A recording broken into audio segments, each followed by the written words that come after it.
আমার বড় মাইয়া রিনাই কই? মা এই যে তোমার শীতানের কাছে। আমার মাইজা মাইয়া মিনাই কই? আম্মা আমি এখানেই আছি। আমার সুটকি, আমার বিনা কই? জি মা, আমি এমনি আছি।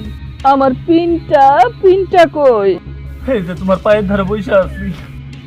তো আব্বাই কই? আমিও তোমার পায়ের কাছে বসে আছি। গোলাম বান্দির পুতেরা জিয়েরা, এই সবাই যদি এখানে থাকো, ঘরের ভিতরে লাইট ফ্যান চলতেছে কেন? কারেন্টের বিল কে দিব? তোদের আব্বাই দিব। তাড়াতাড়ি বন্ধ কর।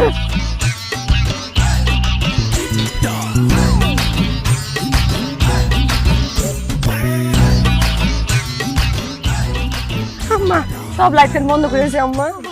সব বন্ধ করে দিছে।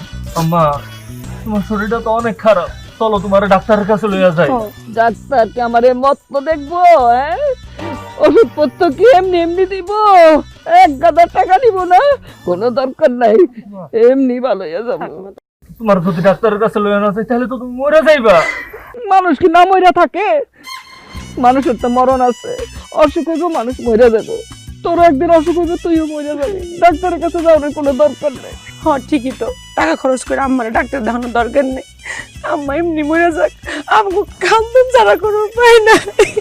এই এত কান্দনের দরকার নাই, গলা বসে যাইব, তখন আবার তেজপাতা দিয়ে চা খাওয়ান লাগবো।